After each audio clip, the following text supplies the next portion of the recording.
ओम श्री परमात्मने नमः। 14वें अध्याय में अपशकुन देखकर महाराज युधिष्ठिर का शंका करना और अर्जुन का द्वारका से लौटना, इसका विवेचन इस अध्याय में किया गया है। सूत जी कहते हैं कि स्वजनों से मिलने और पुण्य शोक भगवान श्री कृष्ण अब क्या करना चाहते हैं, यह करने के लिए अर्जुन द्वारका गए हुए थे। कई महीने बीत जाने पर भी अर्जुन वहां से लौटकर नहीं आए। धर्मराज युधिष्ठिर को बड़े भयंकर अपशकुन दिखने लगे। उन्होंने देखा कि काल की गति बड़ी विकट हो गई है। जिस समय जो ऋतु होनी चाहिए उस समय वह नहीं होती और उनकी क्रियाएं भी उल्टी हो रही हैं। लोग बड़े क्रोधी, लोभी और असत्य परायण हो गए हैं। अपने जीवन निर्वाह के लिए लोग पाप पूर्ण व्यापार करने लगे हैं। सारा व्यवहार कपट से भरा हुआ होता है। यहां तक मित्रता में भी छल मिलता रहता है। माता पिता, सगे संबंधी, भाई और पति पत्नी में भी झगड़ा टंटा रहने लगा है। कली काल के आ जाने से लोगों का स्वभाव ही लोभ, दंभ आदि अधर्म से अभिभूत हो गया है और प्रकृति में भी अत्यंत अरिष्ट सूचक अपशकुन होने लगे हैं। यह सब देखकर युधिष्ठिर ने अपने छोटे भाई भीमसेन से कहा। युधिष्ठिर ने कहा, भीमसेन, अर्जुन को हमने द्वारका इसलिए भेजा था कि वह वहां जाकर पुण्य श्लोक भगवान श्री कृष्ण क्या कर रहे हैं इसका पता लगाना है और संबंधियों से मिलकर भी आए। तब से 7 महीने बीत गए किंतु तुम्हारे छोटे भाई अब तक नहीं लौट रहे हैं। मैं ठीक ठीक ये नहीं समझ पाता हूं कि उनके न आने का क्या कारण है।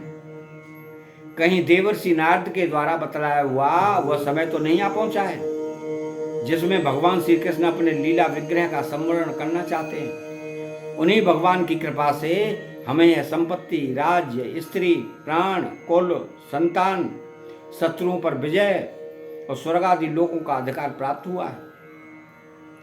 भीमसेन, तुम तो मनुष्यों में व्याघ्र के समान बलवान हो। देखो तो सही कि आकाश में उल्कापात आदि, पृथ्वी में भूकंप आदि और शरीरों में रोग आदि कितने भयंकर अपशकुन हो रहे हैं। इनसे इस बात की सूचना मिलती है कि शीघ्र ही हमारी बुद्धि को मोह में डालने वाला कोई उत्पात होने वाला है। प्यारे भीमसेन, मेरी बाईं जांघ, आंख और भुजा बार बार फड़क रही है। हृदय जोर से धड़क रहा है। अवश्य बहुत जल्दी कोई अनिष्ट होने वाला है। देखो, यह स्यारिन उदय होते हुए सूर्य की ओर मुख करके रो रही है। अरे, उसके मुख से तो आग भी निकल रही है। यह कुत्ता बिल्कुल निर्भय सा होकर मेरी ओर देखकर चिल्ला रहा है। भीमसेन, गऊ आदि अच्छे पशु मुझे अपने बाएं करके आ जाते हैं। गधे आदि बुरे पशु मुझे अपने दाहिने कर देते हैं। मेरे घोड़े आदि वाहन मुझे रोते हुए दिखाई देते हैं। यह मृत्यु का दूत, पेड़ुखी, उल्लू और उसका प्रतिपक्षी कौवा रात को अपने कर्ण कठोर शब्दों से मेरे मन को कपाते हुए विश्व को सूना कर देना चाहते हैं। दिशाएं धुंधली हो गई हैं। सूर्य और चंद्रमा के चारों ओर बार बार मंडल बैठते हैं। यह पृथ्वी पहाड़ों के साथ कांप उठती है।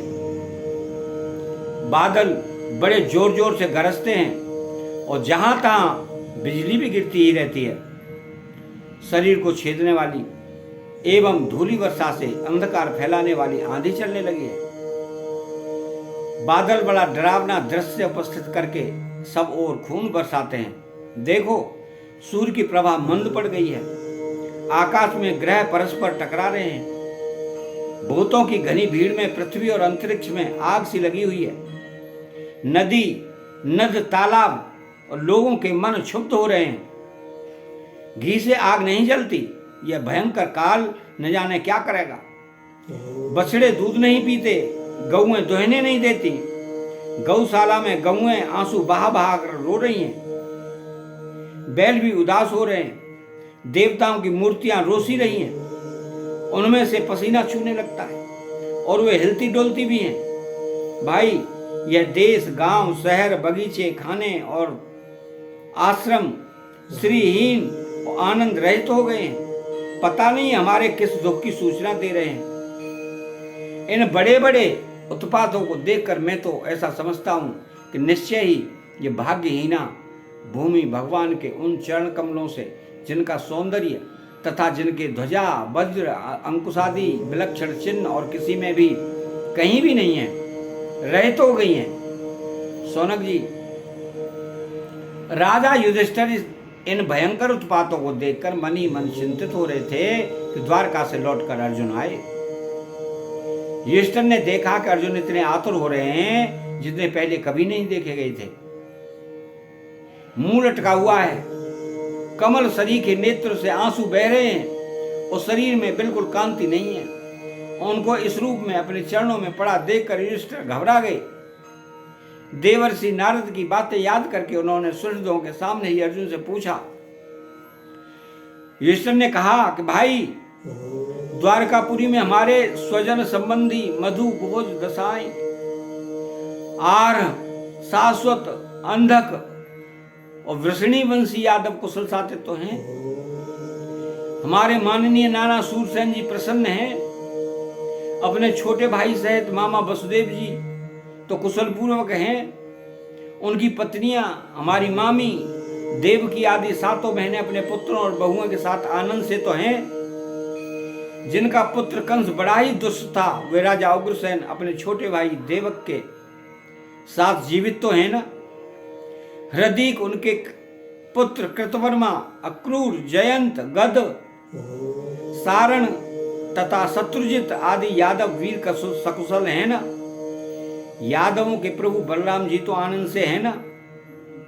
वृषणी वंश के सर्वश्रेष्ठ महारथी प्रद्युम्न सुख से तो हैं। युद्ध में बड़ी फुर्ती दिखलाने वाले भगवान अनिरुद्ध आनंद से हैं या नहीं। सुषेण, चारुदेशन, जामवंती नंदन, सांब और अपने पुत्रों के सहित ऋषभ आदि भगवान श्री कृष्ण के अन्य सब पुत्र भी प्रसन्न है ना। भगवान श्री कृष्ण के सेवक श्रुतदेव, उद्धव आदि और दूसरे सुनंद, नंद आदि प्रधान यदुवंशी जो भगवान श्री कृष्ण और बलराम के बाहुबल से सुरक्षित हैं, सबके सब सकुशल हैं ना। हमसे इतना प्रेम करने वाले वे लोग कभी हमारा कुशल मंगल भी पूछते हैं। वक्त वत्सल ब्राह्मण भक्त भगवान श्री कृष्ण अपने स्वजनों के साथ द्वारका की सुधर्मा सभा में सुखपूर्वक विराजते हैं ना। वे आदि पुरुष बलराम जी के साथ संसार के परम मंगल, परम कल्याण और उन्नति के लिए यदुवंश रूप क्षीर सागर में विराजमान हैं। उन्हीं के बाहुबल से सुरक्षित द्वारकापुरी में यदुवंशी लोग सारे संसार के द्वारा सम्मानित होकर बड़े आनंद से विष्णु भगवान के पार्षदों के समान व्यवहार कर रहे हैं। सत्यभामा आदि 16,000 रानियां प्रधान रूप से उनके चरण कमलों की सेवा में ही रात दिन लगी रहती हैं। उनके द्वारा युद्ध में इंद्रादि देवताओं को भी हराकर इंद्राणी के भोग योग्य तथा उन्हीं की अभीष्ट पारिजाता दे वस्तुओं का उपयोग करती हैं। यदुवंशी वीर श्री कृष्ण के बाहुदंड के प्रभाव से सुरक्षित रहकर निर्भय रहते हैं और बलपूर्वक लाई हुई बड़े बड़े देवताओं के बैठने योग्य सुधर्मा सभा को अपने चरणों से आक्रांत करते हैं। भाई अर्जुन, ये भी बताओ कि तुम स्वयं तो कुशल से हो ना। मुझे तुम श्रीहीन से दिख रहे हो। वहां बहुत दिनों तक रहे, कहीं तुम्हारे सम्मान में तो किसी प्रकार की कमी नहीं आई? किसी ने तुम्हारा अपमान तो नहीं कर दिया? कहीं किसी ने दुर्भाग्यपूर्ण अमंगल शब्द आदि के द्वारा तुम्हारा चित्त तो नहीं दुखाया? अथवा किसी आशा से तुम्हारे पास आए हुए याचकों को उनकी मांगे हुई वस्तु अथवा अपनी ओर से कुछ देने की प्रतिज्ञा करके भी तुम नहीं दे सके? तुम सदा शरणागतों की रक्षा करते आए हो। कहीं किसी भी ब्राह्मण, बालक, गऊ, बूढ़े, रोगी, अबला अथवा अन्य किसी प्राणी का जो तुम्हारी शरण में आया हो, तुमने त्याग तो नहीं कर दिया?